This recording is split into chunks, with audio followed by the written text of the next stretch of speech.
అవినీతి మాఫియా వీటన్నిటితో పాటు ఎక్కడెక్కడ మనం ఎంత మేర ప్రజలను దోచుకుందాము, అవినీతి సంపాదన కూడబెట్టుకుందాం అనేటువంటి ఆలోచన తప్ప ఎక్కడ రైతాంగాన్ని గురించి ఆలోచన చేసేటువంటి పరిస్థితి లేదు.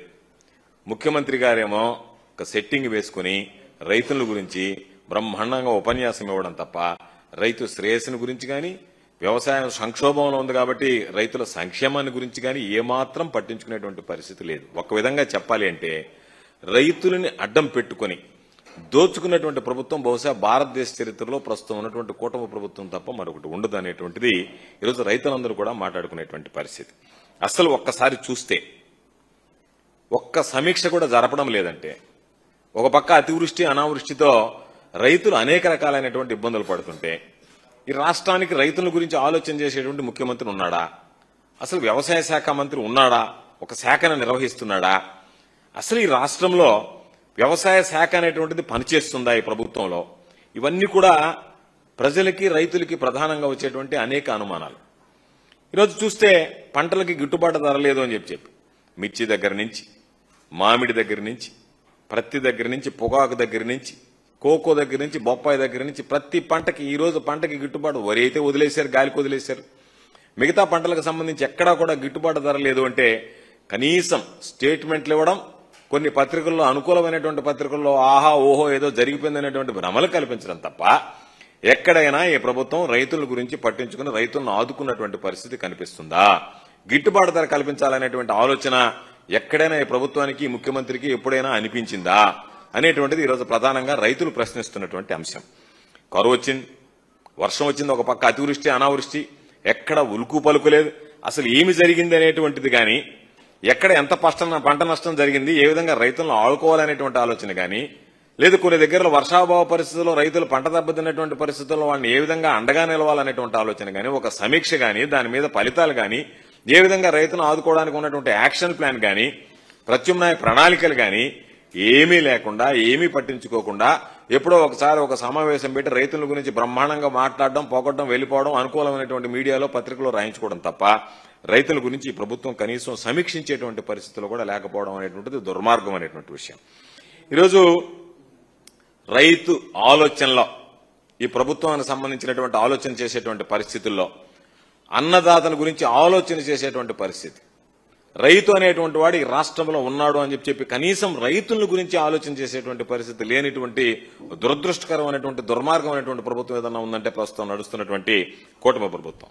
కూటమి ప్రభుత్వం ప్రియారిటీస్ ఏంటి అంటే వాళ్ళు దౌర్జన్యాలు, అఘాయిత్యాలు, దాడులు, వాటితో పాటు తప్పుడు కేసులు, అనేక రకాలైనటువంటి కక్ష సాధింపులు, మాఫియా, ఎక్కడ చూసినా సరే నిద్రలేస్తే ఒక మట్టి మాఫియా, ఒక పక్క లిక్కర్ మాఫియా, మైనింగ్ మాఫియా, ఎక్కడ పడితే అక్కడ దోచుకోవడం, వేరే వాళ్ళకి అవకాశం లేకుండా ఈరోజు చాలా ఇసుక ఫ్రీ అది ఇది అని చెప్పడం తప్ప ఎక్కడ దేని కూడా పట్టించుకునేటువంటి పరిస్థితి లేదు. ప్రతి దానిని ఏ విధంగా తయారైందంటే మహాకవి శ్రీశ్రీ చెప్పినట్టుగా అగ్గిపుల్ల, కుక్కపిల్ల, సబ్బు బిళ్ళ, ఏది కవితకి ఏది కాదు అనర్హం అన్నట్టుగా చంద్రబాబు నాయుడు పరిపాలనలో దోచుకోవడానికి, దాచిపెట్టుకోవడానికి ఏది దొరికినా సరే దాన్ని దోచిపారేయండి అన్నట్టుగా కింద స్థాయిలో శాసనసభ్యుల దగ్గర నుంచి ముఖ్యమంత్రి దాకా అదే పరిస్థితి తప్ప మంత్రుల దగ్గర నుంచి ఎక్కడా కూడా రైతాంగాన్ని గురించి కానీ, ఇతర ప్రజల గురించి కానీ, ప్రజల అభివృద్ధిని గురించి కానీ, ఇచ్చినటువంటి హామీల గురించి కానీ, సంక్షేమ కార్యక్రమాల గురించి కానీ ఎక్కడా కూడా మాట్లాడేటువంటి పరిస్థితి కనిపించడం వల్ల ఇది దురదృష్టకరమైనటువంటి విషయం. ప్రత్యేకించి రైతుల విషయంలో ఈ ప్రభుత్వం అనుసరిస్తున్నటువంటి విధానం. పోతే ఈరోజు యూరియాకి సంబంధించి, యూరియా కొరతకు సంబంధించి మొట్టమొదటిసారిగా చాలా సంతోషపడ్డాను నేను. ఎందుకంటే పచ్చపత్రికలు చంద్రబాబు నాయుడుకి అనుకూలంగా ఉండేటువంటి మీడియాలో కూడా ఈరోజు ప్రధానంగా రాశారు ఎరువులు ఏమైనట్లు, ఏ విధంగా పక్కదారి మళ్లుతున్నాయనేటువంటిది కూడా ఈరోజు పాపం రోజు చంద్రబాబు నాయుడుకి సంబంధించినటువంటి కూటమి ప్రభుత్వానికి సంబంధించి నిద్రలేస్తే బాకా ఊదేటువంటి ఈ పత్రికలు కూడా ఈరోజు పాపం మరీ మనల్ని ఈ విధంగా రాయకపోతే అసలు నా పత్రిక చదవరేమో, చూడరేమో, రైతులు తగలబెడతారేమో అనేటువంటి అనుమానం వచ్చిందేమో తెలియదు కానీ ఎరువులు ఏమైనట్లు అని చెప్పి రాశారు. ఒకసారి ఎరువులకు సంబంధించి చూస్తే ఈరోజు శ్రీకాకుళం, విజయనగరం, అనంతపురం, అదేవిధంగా అన్నమయ్య, నంద్యాల, సత్యసాయి, కృష్ణా, ఎన్టీఆర్ జిల్లాలకు సంబంధించినటువంటి వాటిలో సమస్య ఎక్కువగా ఉంది. కారణం ఏమిటి? వర్షాలు పడ్డాయి. వర్షాలు పడిన వెంటనే రైతులు బూస్టర్ డోస్ వేస్తారు, లేకపోతే పంట దిగుబడి తగ్గిపోతుంది, నాణ్యత దెబ్బతింటుంది. కాబట్టి ఆ బూస్టర్ డోస్ వేసుకోవడానికి ఈరోజు మీరు యూరియా ఇవ్వకపోతే, యూరియా అందచేయకపోతే రైతులకు సంబంధించినటువంటి పంటకు సంబంధించి అసలు ఫలితాలు, నాణ్యత అన్ని దెబ్బతిన్న తర్వాత రైతు కుప్పకూలిపోయేటువంటి పరిస్థితి ఏర్పడుతుంది. కాబట్టి రైతులకు సంబంధించి కొన్ని దగ్గరలా మధ్యస్థంగా అవసరమన్నా ఇవ్వలేకపోతున్నారు, తీవ్రమైనటువంటి ఒక్కొక్క దగ్గర కొరత ఏర్పడేటువంటి పరిస్థితి ఏర్పడింది. దీని అన్నిటికీ కారణం ఏంటి అంటే ఒక్కసారి ఆలోచన చేస్తే ప్రైవేటు దుకాణాలకి, ప్రైవేటు వ్యక్తులకి కట్టబెట్టడం వల్ల బ్లాక్ మార్కెట్లో ఈరోజు మీరు చెప్పినటువంటి దానిగానే దాదాపుగా ఒక్కొక్క బస్తాకి 200 రూపాయలు అదనంగా వెచ్చించి కొనవలసినటువంటి దౌర్భాగ్యమైనటువంటి పరిస్థితులు ఏర్పడ్డాయి. గతంలో జగన్మోహన్ రెడ్డి గారు వైఎస్ఆర్ కాంగ్రెస్ పార్టీ ప్రభుత్వంలో రైతు భరోసా కేంద్రాలు ఉన్నప్పుడు దాదాపుగా ఆర్బీకేల ద్వారా ఎరువులు చూస్తే 12,70,000 మెట్రిక్ టన్నులు ఆర్బీకేల ద్వారా ఆ రోజు వైఎస్ఆర్ కాంగ్రెస్ పార్టీ ప్రభుత్వంలో జగన్మోహన్ రెడ్డి గారు ముఖ్యమంత్రిగా రైతుల గురించి ఆలోచన చేసి పంపిణీ చేయడం జరిగింది.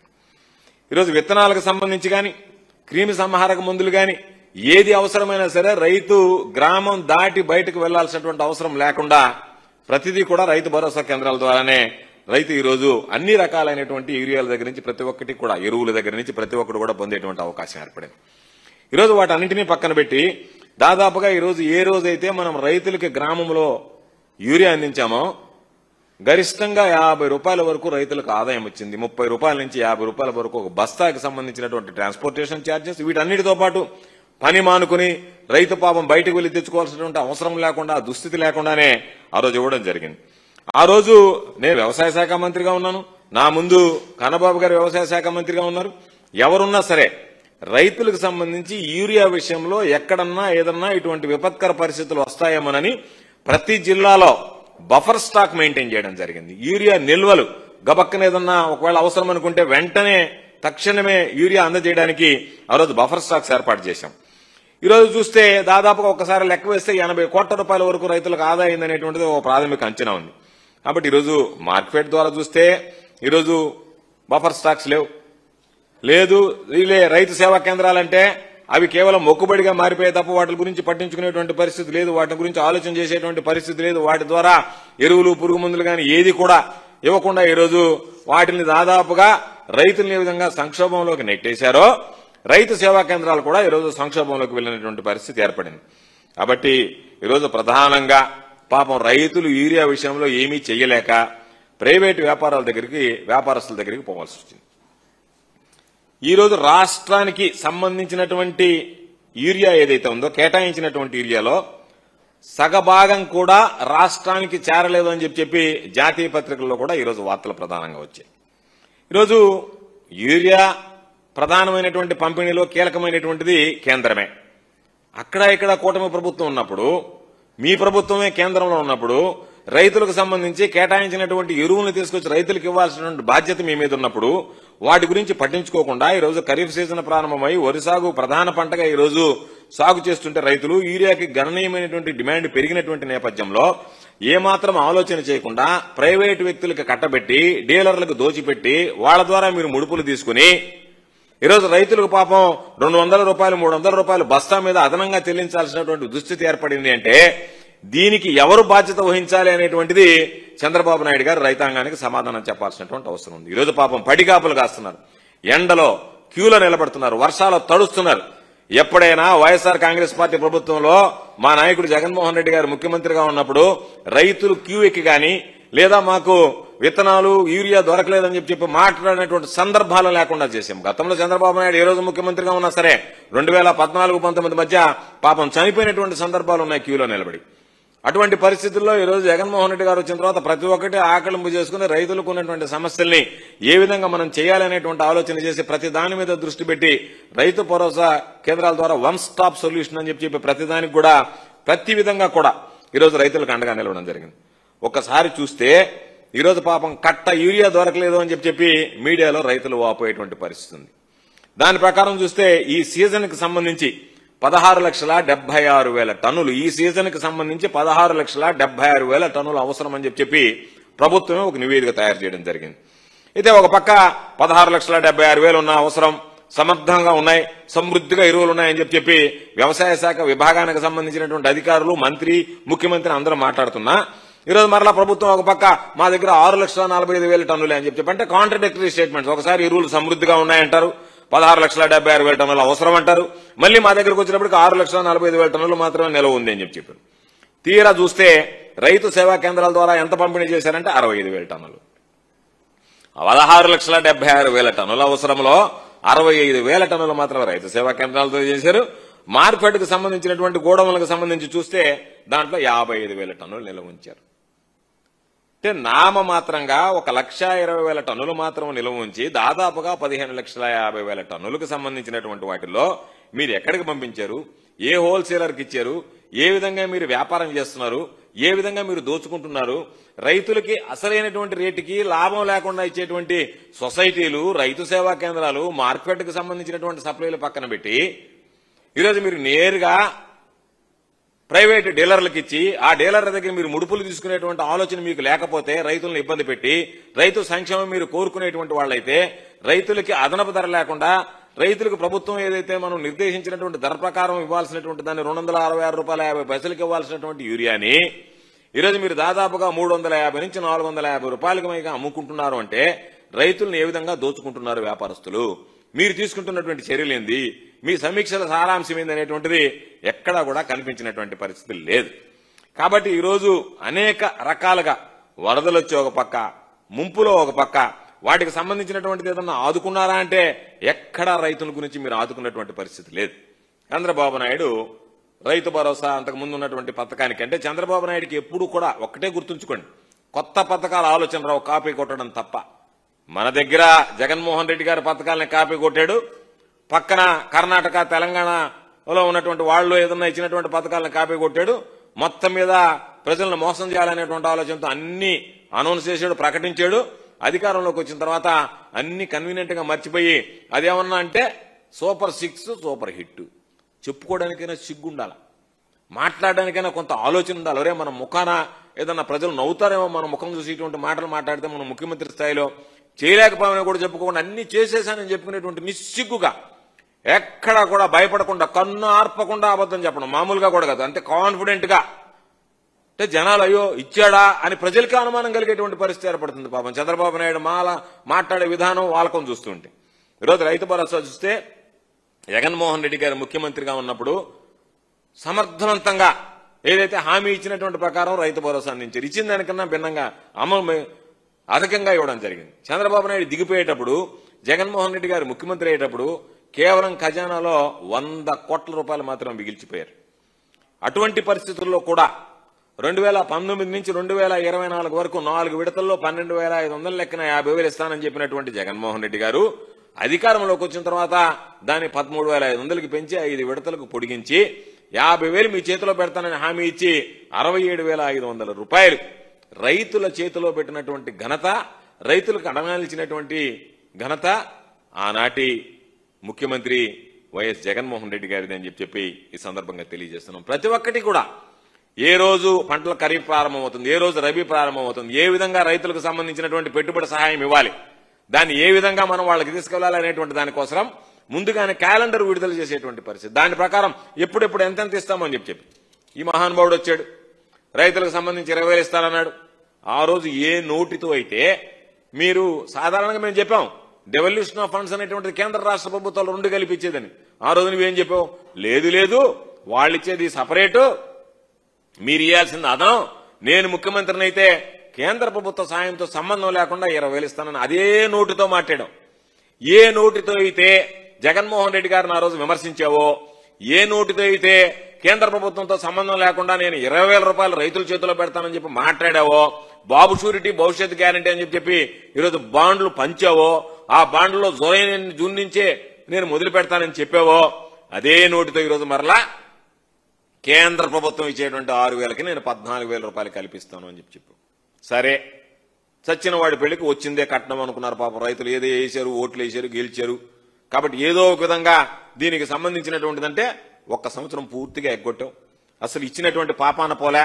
2వ సంవత్సరం వచ్చేటప్పటికి అరాకొరగా చేతిలో పెడతా ఈరోజు 40,000 రూపాయలు నువ్వు చెప్పినటువంటి కమిట్మెంట్ ప్రకారం 40,000 రూపాయలు ఇవ్వాలి 2 సంవత్సరాలకు సంబంధించి. ఈరోజు అధికారంలోకి వచ్చిన తర్వాత జూన్ నుంచే ప్రారంభిస్తానని నువ్వు ఇచ్చినటువంటి హామీ ప్రకారం, నువ్వు ఇచ్చినటువంటి షూరిటీ ప్రకారం, నువ్వు చెప్పినటువంటి గ్యారంటీ ప్రకారం వాటన్నింటినీ పక్కన పెట్టి ఈరోజు 5,000 రూపాయలు చేతిలో పెట్టాడు. ఒక సెట్టింగ్ చేశాడు. షూ వేసుకుని పంచిగట్టి తలకు గుడ్డ చుట్టి అమ్మని రైతు అనుకుంటాడు. ఎక్కడికక్కడికి ఆ వేషం వేస్తే అబ్బా నేను వేషం వేశాను కాబట్టి నేను రైతు పక్షపాతం అనుకుంటాడు తప్ప రైతుల గురించి ఆలోచన చేస్తే రైతు పక్షపాతం అవుతావు తప్ప రైతు వేషం వేసుకుంటా రైతు పక్షపాతి కాదు. వెళ్ళడం, ఒక సెట్టింగ్ క్రియేట్ చేయడం, ఆ డ్రెస్సులు వేసుకోవడం, అమ్మని రైతుల గురించి మాట్లాడడం అయిపోయింది. రైతులకు సంబంధించి ఫినిష్, బ్రహ్మాండంగా చేశాడు రైతులకు సంబంధించి అని చెప్పి ఆహా ఓహో అని చెప్పి పక్కన ఉన్నటువంటి పత్రికలు కొన్ని రాయించడం. ఆ రోజు ఈరోజు మేము చెప్తున్నాం మా దగ్గర డేటా లేదు, మా దగ్గర అది లేదు. ఆ రోజు వైఎస్ఆర్ కాంగ్రెస్ పార్టీ ప్రభుత్వంలో డేటా ఉంది. 53,58,000 మంది రైతులకి ఈరోజు ఆ రోజు రైతు భరోసా ఇచ్చాం. ఈరోజు నువ్వు దాదాపుగా 7 లక్షల మందికి వాతలు పెట్టావు. నువ్వు చెప్పినటువంటి ఆ 46 లక్షల మందిలో కూడా ఈరోజు ఎంతో మంది మాకు రైతు భరోసా పడలేదు అని చెప్పి పాపం అక్కడ ఉన్నటువంటి ఆ రైతు సేవా కేంద్రాలకి, మండల అగ్రికల్చర్ ఆఫీసర్ల దగ్గరికి ఈరోజు ప్రదక్షిణాలు చేసేటువంటి పరిస్థితి. పాపం రైతులు పెట్టుబడి సాయం కోసం ఈరోజు పంటలు వదిలేసి, వ్యవసాయాన్ని వదిలేసి ఆఫీసుల చుట్టూ తిరగాల్సినటువంటి దుస్థితి ఏర్పడింది. అదేవిధంగా రేట్లు చూసాం. ధరల స్థిరీకరణ నిధికి సంబంధించి ఈరోజు గర్వంగా చెప్తున్నాం, వైఎస్ఆర్ కాంగ్రెస్ పార్టీ ప్రభుత్వంలో దాదాపుగా 7,800 కోట్ల రూపాయలు ఖర్చు పెట్టి, ఒకవేళ ఈరోజు మేము ధరల స్థిరీకరణ నిధి కింద సేకరించినటువంటి పంట అమ్ముడుపోతుందా లేదా, దానివల్ల ఎంత నష్టం వస్తుందనేటువంటిది బేరీజ్ వేసుకోకుండా లాభ నష్టాలు అనేటువంటివి రైతుల విషయంలో చూడకూడదన్నటువంటి ఆలోచన చేసి ఆ రోజు ముఖ్యమంత్రిగా జగన్మోహన్ రెడ్డి గారు ఎంత ఖర్చు అయినా సరే వెచ్చించి రైతులకు సంబంధించినటువంటి ధరల స్థిరీకరణ నిధి ఏదైతే ఏర్పాటు చేశామో దాన్ని మించి కేంద్ర ప్రభుత్వం నోటిఫై చేసినటువంటి పంటలే కాకుండా రాష్ట్ర ప్రభుత్వం రాష్ట్ర స్థాయిలో రైతులు పండించి నష్టపోతున్నటువంటి పంటలకి బహుశా దేశ చరిత్రలో మొట్టమొదటిగా వాటికి మద్దతు ధర కల్పించినటువంటి వ్యక్తిగా జగన్మోహన్ రెడ్డి గారు ఈ రాష్ట్రంలో దేశానికే మార్గదర్శిగా నిలిచినటువంటి పరిస్థితి ఏర్పడింది. 7,800 కోట్ల రూపాయలు ఖర్చు చేసి ఆ రోజు రైతులను ఆదుకుంటే ఈరోజు ఆ ధరల స్థిరీకరణ నిధిని పూర్తిగా ఎత్తేశారు. రైతులను ఆదుకునేటువంటి పరిస్థితి లేదు. ఒక పక్క పాకం మిర్చి రైతులు, ప్రత్తి రైతులు, పొగాకు రైతులు ఈరోజు మొత్తం నేను మార్కెట్ ద్వారా కొనుగోలు చేస్తానని చెప్పి దానికి మళ్ళీ మితులు, పరిమితులు, క్వాలిటీ ఉంటే కొంటాం, లేకపోతే ఈ క్వాలిటీ తీసుకువెళ్ళమని మీకు క్వాలిటీ లేదని చెప్పడం, రిజెక్ట్ చేసి పంపించేసేయడం. మళ్ళీ నువ్వేమో ఇక్కడ కూర్చోవడం, మేము మొత్తం మార్కెట్ ద్వారా రైతులు, పొగాకు రైతులను ఆదుకుంటున్నాం అని చెప్పి మాట్లాడడం. ఏ ఒక్క రైతు అయినా సరే ఉద్యానవన పంటలకు సంబంధించి, వ్యవసాయ పంటలకు సంబంధించి ఒక్క రైతుని మీరు ఈరోజు గిట్టుబాటు ధర కల్పించి ఆదుకున్నటువంటి పరిస్థితులు ఉన్నాయా ఒక్కసారి ఆలోచన చేయండి. లేవే. ఎందుకంటే చంద్రబాబు నాయుడుకి ఏ రోజు రైతుల మీద శ్రద్ధ లేదు, వ్యవసాయం మీద ఆసక్తి లేదు. ఎంతసేపటికి ఇతరత్రా ఏదైనా సరే తనకి లాభం చేకూర్చుకునేటువంటి తప్ప రైతులు లాభపడేటువంటి పరిస్థితుల గురించి ఆలోచన చేయలేనటువంటి విధిలో ఉన్నాడు. ఈరోజు ఉచిత పంటల బీమా జగన్మోహన్ రెడ్డి గారు ముఖ్యమంత్రిగా ఉన్నప్పుడు ఏదో మాట్లాడిచ్చారు, మన ఏదో పార్లమెంట్ లో మాట్లాడి దానికి సంబంధించి. మీరు మాట్లాడడానికి కాస్త సిగ్గుండాలా? మరే మనల్ని మాట్లాడేటువంటి దాంట్లో పార్లమెంట్ సభ్యులుగా, మంత్రులుగా మాట్లాడితే ఎవడన్నా నవ్వుతాడేమోననేటువంటి ఆలోచన ఉండాలా? ఈ రాష్ట్రంలో ఉచిత పంటల బీమాకు సంబంధించి ప్రధానమంత్రి ఫసల్ బీమా యోజన పథకం ఉంటే, ప్రధానమంత్రి ఫసల్ బీమా యోజన పథకంలో ఏదైతే మామూలుగా యూనివర్సలైజేషన్ కింద ప్రతి ఒక్కరికి మీరు బీమా కవరేజ్ ఇవ్వండి అంటే అది ఇవ్వడానికి వీలు లేదు అంటే, ఒక్క సెంటు పండించేటువంటి రైతు కూడా నష్టపోకూడదన్నటువంటి ఆలోచన చేసి జగన్మోహన్ రెడ్డి గారు ప్రధానమంత్రి ఫసల్ బీమా యోజనలో ఏంటి, ఒక భాగం కేంద్ర ప్రభుత్వం భరిస్తుంది, ఒక భాగం రాష్ట్ర ప్రభుత్వం భరిస్తుంది, ఒక వంతు రైతు భరిస్తాడు. కాబట్టి రైతుది నేను భరిస్తా, రాష్ట్ర ప్రభుత్వాన్ని నేను భరిస్తా, కానీ కేంద్ర ప్రభుత్వం యూనివర్సలైజేషన్ పాలసీ కింద అందరికీ ఇవ్వండి అంటే అలాగే కేంద్ర ప్రభుత్వం మేము ఇవ్వలేదన్న, నా వల్ల కుదరదని చెప్పింది. అటువంటి పరిస్థితుల్లో రైతులకు నష్టం జరిగేటువంటి ఈ బీమా పాలసీలో మేము ఉండడం మంచిది కాదని బయటకు వచ్చి 3 సంవత్సరాల కాలంలో జగన్మోహన్ రెడ్డి గారు రాష్ట్ర ఖజానా నుంచి ఈరోజు రైతులకు సంబంధించినటువంటి దాదాపుగా 7,802 కోట్ల రూపాయల రైతులకు అందించడం జరిగింది ఉచిత బీమా. అంటే రాష్ట్ర ప్రభుత్వం వాటా, కేంద్ర ప్రభుత్వం వాటా, రైతు వాటా పూర్తిగా 100% భరించాడు.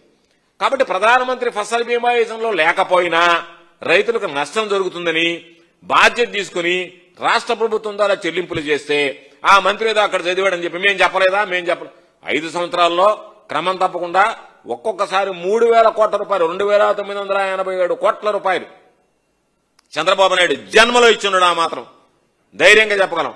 ఒకే విడతలో 2,987 కోట్ల రూపాయలు ఇచ్చాడు ఒక సంవత్సరం నష్టం జరిగితే. అంత భారీ స్థాయిలో ఆ రోజు ప్రధానమంత్రి ఫసల్ బీమా యోజన లేదే, రాష్ట్ర ప్రభుత్వమే భరించిందే మొత్తం. కాబట్టి ఆయన చెప్పినటువంటి సమాధానంలో ఏం చెప్పాడు, రాష్ట్ర ప్రభుత్వం ఏ రోజు ప్రధానమంత్రి ఫసల్ బీమా యోజనతో కలిపి పంటల బీమా మొదలుపెట్టాడు, పంటల బీమాకు సంబంధించి మేము ఇచ్చాము సంయుక్తంగా అంటే దాన్ని పక్కన పెట్టి ఇవ్వలేదు కదా మేము చెప్పాం కదా అని చెప్పి వీళ్ళు డపా కొట్టుకున్నారంటే వీళ్ళకి ఎంత అనుభవ రాహిత్యం ఉంది, అవగాహన లోపం ఉంది అనేటువంటిది ప్రత్యేకంగా ఈరోజు చెప్పాల్సినటువంటి పని లేదు. పూర్తిగా టెస్టింగ్ ల్యాబ్స్ పెట్టాం, నియోజకవర్గానికి ఒకటి పెట్టాం, జిల్లాలో ఒకటి పెట్టాం, రీజనల్ కోడింగ్ సెంటర్లు పెట్టాం, రైతులకు సంబంధించినటువంటి ఆ నాణ్యత పరీక్షలు చేసి ఎరువులు, పరుగు మందులు, విత్తనాలు ఇవ్వండి అంటే వాటిని అన్నిటికీ మంగళం పాడేశారు. ఆర్బీకేలు సరే అస్తవ్యస్తంగా తయారైపోయినాయి. ఈరోజు వాటికి సంబంధించినటువంటి దాంట్లో మా హయాంలో ఇచ్చినట్టుగా ఎక్కడ పురుగు మందులు కానీ లేకపోతే ఎరువులకు సంబంధించి కానీ దానికి సంబంధించి లేకుండా ఈరోజు రైతులను దోచుకునేటువంటి పరిస్థితి ఏర్పడింది. ఈరోజు రాష్ట్ర వ్యాప్తంగా 250 పైచిలకు ఈరోజు ఈ ప్రభుత్వం వచ్చిన తర్వాత ఆత్మహత్యలు చేసుకున్నారంటే దానికి కారణం మీరు రైతుల పట్ల తీసుకున్నటువంటి వ్యతిరేక నిర్ణయాలు, రైతుల పట్ల మీరు చూపిస్తున్నటువంటి నిర్లక్ష్యం, వ్యవసాయం పట్ల మీకున్నటువంటి అశ్రద్ధ, నిర్వీర్యం చేసేటువంటి పరిస్థితులు ఈరోజు వ్యవసాయాన్ని, రైతాంగానికి సంబంధించి. దానివల్లనే ఈరోజు విధి లేక, గత్యంతరం లేక ఈ ప్రభుత్వం మనల్ని ఆదుకుంటుందనేటువంటి నమ్మకం, విశ్వాసం లేక రైతులు ఈరోజు పాపం ఆత్మహత్యలకు పాల్పడేటువంటి పరిస్థితి ఏర్పడింది. 250 మంది పాపం రైతులు ఈరోజు చూస్తేనే ఎంత దారుణమైనటువంటి పరిస్థితులు ఈరోజు ఉన్నాయి, ఎంత అమానవీయంగా ఈరోజు ప్రవర్తిస్తుంది, ఎంత నిస్సిగ్గుగా వ్యవహరిస్తుంది అని చెప్పి ప్రత్యేకంగా చెప్పాల్సినటువంటి అవసరం లేదు.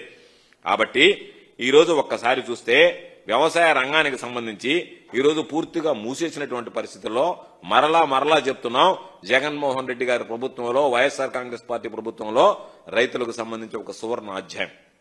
1,84,557 కోట్ల రూపాయలు వివిధ రకాలకు సంబంధించి, వివిధ సేవలకు సంబంధించి, వివిధ రంగాలకు సంబంధించి ఆ రోజు వాళ్ళకు అవసరమైనటువంటి అన్ని విధాల ప్రతి దాంట్లో ఆదుకునే దానికోసంగా 1,84,557 కోట్ల రూపాయలు ఆ రోజు జగన్మోహన్ రెడ్డి గారి ప్రభుత్వంలో ఖర్చు చేసి రైతులకు అండగా నిలవడం జరిగింది. ఈరోజు చూస్తే దాన్ని సమీక్షించేవాడు లేడు, మాట్లాడేటువంటి వాడు లేడు, పట్టించుకునేటువంటి నాదుడు లేడు. ఈరోజు మీ పరిస్థితి ఏంటి అంటే పాపం ఈరోజు నేను అడుగుతున్నా మిమ్మల్ని, మీ మంత్రి పేషి మీద జిఎం ఆగ్రోస్ రాసినటువంటి లేఖ సమాధానం చెప్పండి. దీనికి విచారణ చేయించారా? ఒక అధికారి, మీరు నన్ను ఒక అధికారిని, మీరు అంటే అధికారులను ఏ విధంగా మీరు ట్రీట్ చేస్తున్నారు? ఒక అధికారిని మధ్యవర్తిత్వం వహించారనమాట ఆ లంచాలకి.